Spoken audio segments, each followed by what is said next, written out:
আজকে আমি শেয়ার করব খুবই সহজ এবং চটজলদি বানিয়ে নেওয়া যায় এমনই একটা রেসিপি, লোটে মাছের পকোড়া। লোটে মাছের পকোড়া বানানোর জন্য আমি এখানে লোটে মাছ নিয়ে নিয়েছি, আর এর মধ্যে পরিমাণ মতন লবণ, হলুদ, ধনিয়া গুঁড়ো, জিরের গুঁড়ো আর কাঁচা লঙ্কা, আদা আর রসুন একসঙ্গে পেস্ট করে নিয়েছি, দিয়ে দিয়েছি। আর অর্ধেকটা লেবুর রস দিয়ে দিলাম। দেওয়ার পরে আমি এর মধ্যে সব কিছু মশলার সাথে মাছটা খুব ভালোভাবে মাখিয়ে নিতে হবে। তো এই যে মাছটা মাখানো হয়ে গেছে, আমি 10 মিনিটের জন্য রেখে দিয়েছি। আর এখানে একটা ব্যাটার তৈরি করে নেবো। এর জন্য দিয়ে দিলাম প্রথমে কর্নফ্লোর, চালের গুঁড়ো, ময়দা আর পরিমাণ মতো লবণ, হলুদ, কালো জিরে আর একটু বেকিং সোডা, সব কিছু একসঙ্গে মিক্স করে নেব। নেওয়ার পর এর মধ্যে আমি অল্প অল্প করে জল দিয়ে ব্যাটারটা তৈরি করে নেব।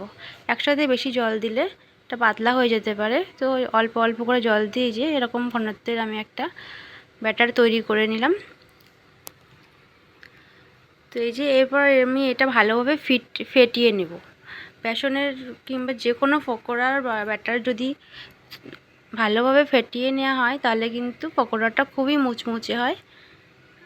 তো এই জন্য আমি খুব ভালোভাবে এটা ফেটিয়ে নিলাম। তো এই যে ব্যাটারটা আমার ভালোভাবে ফেটানো হয়ে গেছে। এরপর আমি একটা একটা করে মাছ এর মধ্যে দিয়ে, তেলটা গরম হয়ে গেছে, তো তেলের মধ্যে আমি এক একটা করে ছেড়ে দেব। তো এই যে এক একটা করে মাছ আমি দিয়ে দিয়েছি। এরপর এগুলো আমি উল্টে পাল্টে ভালোভাবে ভেজে নেব।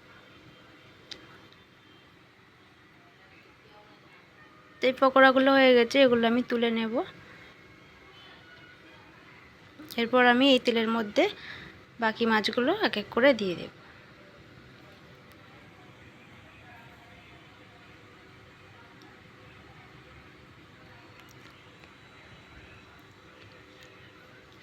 তো এই যে সব মাছগুলো আমি এইভাবে এক এক করে ভেজে নিচ্ছি।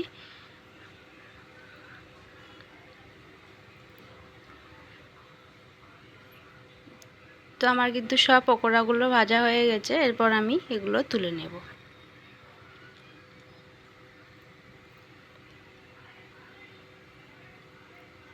তো এই যে সব লোটে মাছের পকোড়াগুলো আমার বানানো হয়ে গেছে, এগুলো আমি তুলে নেব এবার। তো আমার এই লোটে মাছের রেসিপিটা, লোটে মাছের পকোড়ার রেসিপিটা আপনাদের কেমন লেগেছে অবশ্যই লাইক কমেন্ট করে জানাবেন। আর আমার এই চ্যানেলটাকে সাবস্ক্রাইব করে পাশে থাকার অনুরোধ রইল। Thank you for watching.